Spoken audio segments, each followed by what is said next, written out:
Are you happy and healthy? I'm happy. I'm definitely not healthy. I'm barely sleeping, Peter. As I've told you repeatedly over the last few months, tarp up, my man.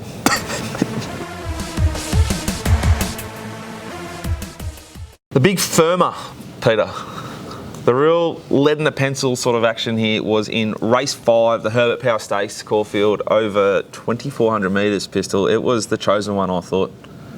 It's hard to disagree, especially when you have a look at what happened on Betfair Live in particular over the last, say, 10 minutes in particular. Even the last 3 minutes was where it really got heavy. There was obviously the late scratching of Steel Prince, which had been soft though. Yep. So I don't think it affected, like, it didn't cause the late crunch.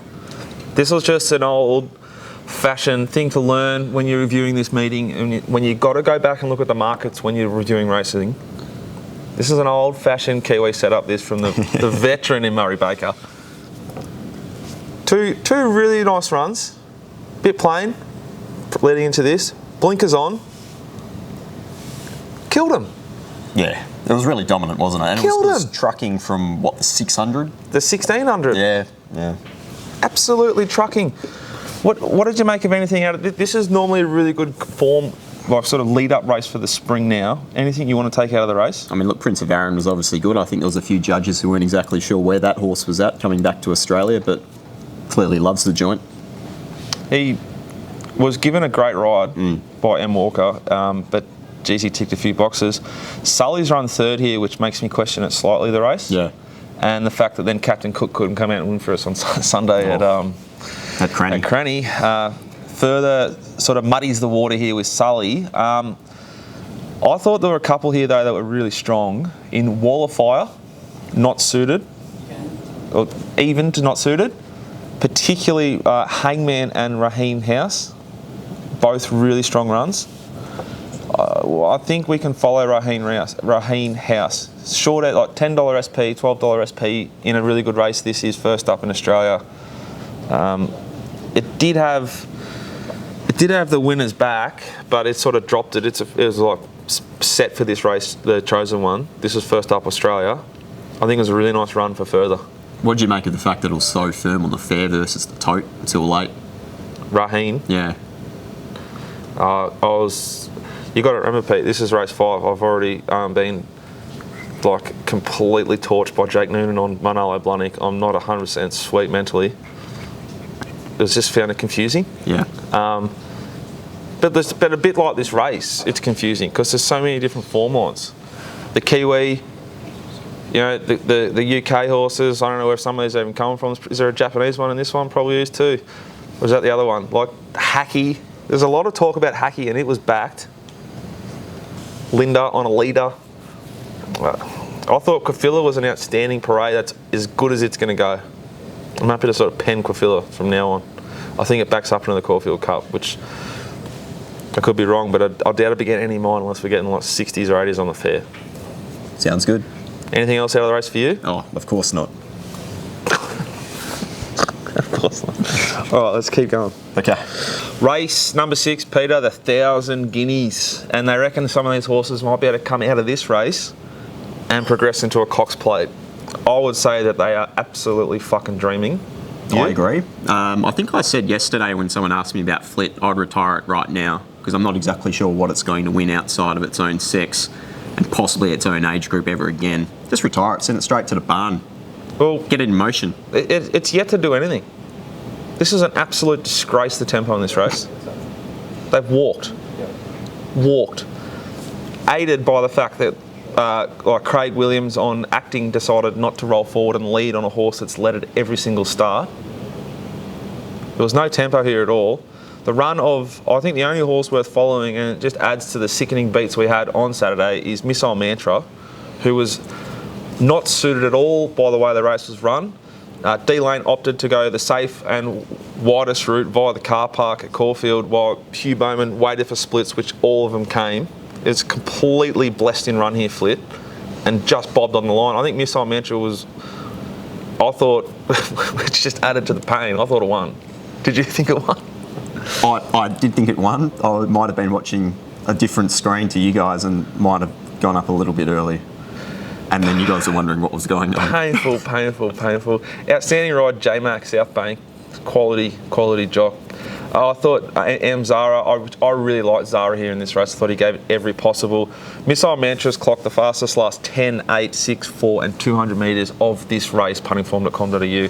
If you head over to the race, like the entire meeting, we've got Missile Mantra clocking the boom,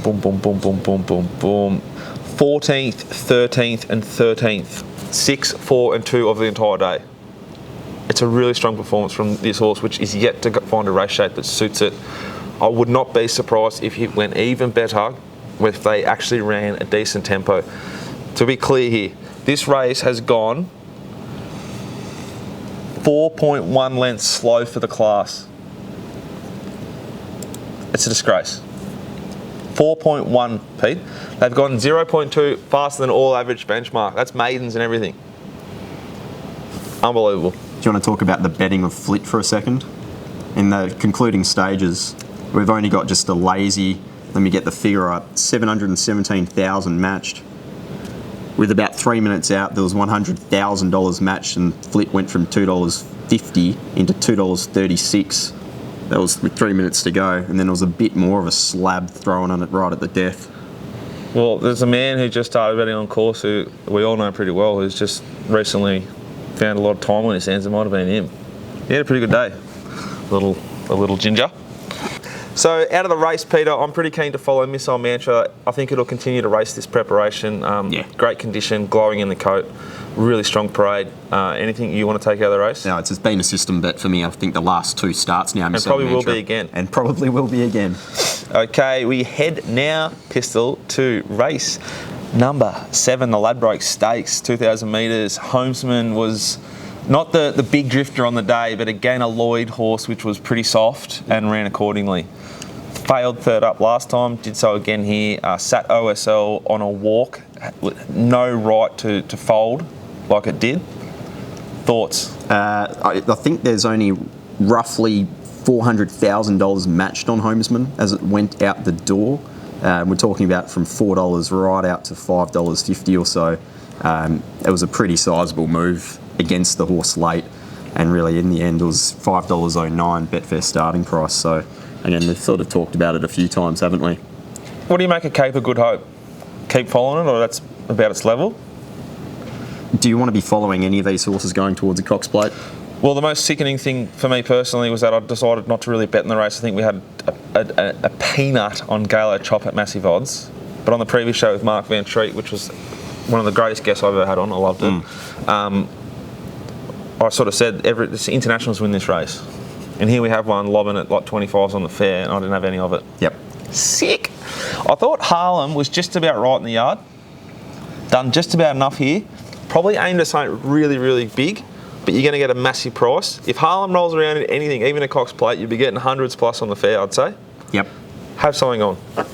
And Bart, the stable were confident. They didn't think he got any respect after winning. He almost went there again. Geez, yeah, it's been quite a training performance. Oh, horse is flying. Horse is flying. Can't believe they retired it. The horse is now fit and happy again. It's amazing what happens with animals when you get them happy and healthy. Talk about race 7, Peter. I think Harlem, as I mentioned, can be followed. Avilius, I think you're always going to be getting under the odds now. It had every possible there and didn't do it. Humidor, I'm not sacking.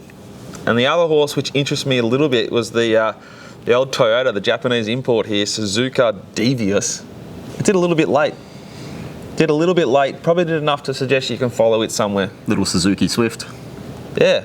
Don't know why I called it Toyota. It's like a Daewoo Suzuki. Suzuki used to be Daewoo, didn't it? We're the wrong people to ask. Yeah, what I know about cars can fill a thimble. Yeah. All right. Race 8, the Caulfield Betfair Guineas. Over the mile, Peter, we had a pretty firm favourite in Dalasan who had the blinkers and Hugh going on. What did the market do late with it? I was really positive in favour of Dalasan. There was well over $500,000 matched on the horse, and over the last 10 minutes or so, $4 right in towards the starting price of, which in the end was $3.70. There was a good amount of money matched on that galloper. How do you think it fared? I didn't like the ride.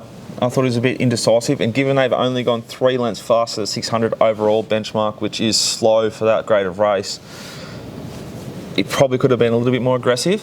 Press statement style. Yeah, exactly right. I thought the ride on Alligator Blood, old Chompers, was outstanding. Yeah, wasn't it? I underrated the jockey, and he gave that thing a peach. And just God bless Mark Zara, you beautiful, over holidaying, taller than normal for a jockey man. Good WA boy. Is he? Yeah. Is he seriously? Yeah. Is there a rider in Victoria who's not from Perth? Well, you've got Ollie, Laney, Zara representing. Is Willow from Perth? No. Maybe we should send him over for a little stint. Where was I? A great ride on Alligator Blood, and just God bless Zara. Like, thank God for this. It's just saved our day from being an absolute wipeout. He had the good Patrick Bateman pose going across the line as well. Confidence from the big mark. He'd have a severe amount of swagger about him when he's on the circuit. It was up and about. He's always up and about. Yeah, he rides half a year. He's flying. Why would you need to? Well, you just want a $2 million race. You're flying. Freeman Yard's flying, and so is M. Zara. Had a pretty good day. Anything we want to take out of the race outside of that? Oh, look, I love the first two. Groundswell, I think, as well. Really, the first Groundswell suited. Yeah, but I think there's something there. I think the horse is probably still one prep away, just looking at it visually in the yard, but the first two across the line, they're very nice animals. I reckon Soul Patch, don't sack it if you like it. I was a pretty big fan of Soul Patch off its dominant win at Sandown. It won well at Flemington. Wasn't suited at all by the way this race was run. It's clocked the second fastest last 200 and the third fastest last 10, 8, 4 and 6 of this race. Decent. So it's a little bit of a hidden run there. Soul Patch can be followed, probably going to get further, but I do think it was aimed at that race. That's me mail. We'll head over to the Toorak, Pete. Massive race. The most honest race on the day, I'd say. They've run a really brutal early tempo and come home as best they could. They went 9.3 lengths fast to the 600 overall benchmark and came home 5.8. An overall figure here, Pete, of 15.1 lengths. That's a proper race, a proper figure. Again, I feel a little bit sick about Night's Watch. I love this horse. I love how it parades. I couldn't help myself. I was on already, movers, and I went again from the yard. And now, man, Willow, if you're with him, I can't win with him. If I'm with him, I lose. When I take him on, the little man with the best teeth in racing just finds a way to get me. He rode Fierce Impact outstanding, 3-wide cover, perfect ride, won at the race. I think with luck, Night's Watch wins this race. It was firm late, Night's Watch. Oh, $7.80 right into $7 on the death. massively firm. Massively firm. It should have won. Missed the start and had no luck in the straight. Lost momentum at key stage. At what point was it clear in the straight? When Fierce Impact was home. When it crossed the line. Yeah, look, I thought Night's Watch parading outstanding. If you're in my camp and you love it, don't sack it. Plenty more racing this preparation for it. Princess Jenny, flying. Jenny. She's airborne. She's absolutely airborne. Anything else you liked out of the race? Because it's a very, very strong form reference, I think, moving forward. It was a great betting race as well. Fascinating the betting move race. for Widgie Turf over the last 10 minutes in particular. Went off. 22 in towards, $13 or so towards the end of betting. Good money matched. Waging War, another one that had some Waging really War firm went support. off. Yeah. Went off. Last half hour, $10 in towards 7 on the death. Widgie Turf clocked the 5th fastest last 8 and 6 of the race, the 4th fastest last 4 and the 3rd fastest last 2. So it's flying. Yeah. But it just was too far back when the whips got a cracking, Pete. Madison County as well. Going well, very well. Well backed at the price late. Amphitrite, Sosi Bond, they missed their runs, I thought. I don't know if I want to follow them too firmly, Pete, but you can't be sort of sacking them off those runs. They were just ridden with no intent again. Anything else? No. Cracking race. All right, and we move finally to the final bit of torture, the final nail in the coffin. We've had the 2 in each arm. Boom, boom. That was Manalo Blahnik. That was Missile Mantra. Someone placed the thorns upon us with Night's Watch. And then A young man with a crinkly face and beautiful chompers came up and drove a big rusty nail right through our feet here with Ball of Muscle. I have reviewed the race deeply and I've tried to do it without bias, and I feel it should have won if he crossed and led. They have gone here, Peter. Do you want to read out the sectionals or should I? No, you do it. They have gone 2.9 fast to the 600, which is slow for the class. There's the horses that want to go to the Everest this week. How do you think trekking's going to go? Well, he's not going to know himself if they go like quickly at the start. He was just travelling, smoking the pipe here. Outrageous. Willow decided to sit 2 or 3 wide. Then he wanted to go even wider in the straight. Trekking just had a little green light up the fence. It and Viridine have gone enormous closing. Trekking and Viridine, both huge runs. Ball of Muscle. Look the winner. Look the winner. Look the winner. Done by Trekking. Very painful way to finish the day. I think Viridine can be followed, but you're probably always going to be getting a bit under the odds, I thought. Ball of Muscle is going super. I'm sacking Booker. It's done. So probably green light for Simon Zara and the boys. It's probably a bit ready to win now. But I have been on every start this preparation, and I am now right off it. What do you make of the betting move for Trekking? It was really fascinating watching this. It's the big horse. Drifter. I forgot to mention that's the big Drifter. I mean, it was Tokyo Drifter, Peter. I thought, well, the rumour was on course that the doctor was hard against it. Hated it. Someone was, because over the last 30 minutes it's gone from about $3.40, and then with about, let's say, 4 to 5 minutes left in betting, it's been laid from a price of $4.20 out towards $4.70 for $33,000. And then back in the last 30 seconds or so, it's gone from $4.50 back into $4.20 for $56,000. It was just a nice little hit on the horse late. Yeah, and then it's decided to run the fastest last 600 and 400 of the fucking day and piss in. Yep. So the market doesn't always know, Peter. No, but it was just fascinating. It's a highly reliable source of intel, but it's not always right. If it was, well, we wouldn't even be doing this show because we'd just have no jobs. Wouldn't that be nice? I don't know, I get a bit bored. I like coming here on Monday and talking to you. You know I'm currently number 1 seed at Betfair Ping Pong. I'm Roger Federer of fucking Betfair Ping Pong at the moment. I'm trying to get them to flip the table over so we can start hustling some pool. No, we'll be keeping it as it is because I'm the champ at the moment. And I'm pretty excited about defending that today, later on. Good. I think a bit of balance is good in your life, Pete. A bit of exercise. Yeah, I'm a robot. I like talking about betting and numbers. I lost my breath coming up the hill from Flinders Street this morning. I was out of breath. I was grasping for air. Well, after the weekend. I had a boost juice in one hand, a dart in the other, and I could barely breathe. Where do you think I'm at as a human? I once was a decent athlete. It's hard to, it makes you think. Fastest closes of the day, Peter, Pistol Pete, my man.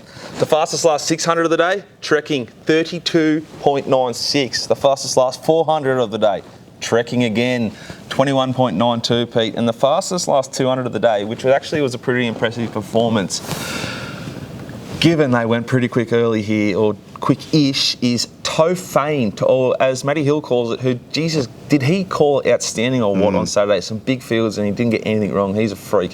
Tofane, he calls it. Last 200 metres, 10.96. And I'm not saying it's Tofane or Tofane. I'm going with Matt every day of the week.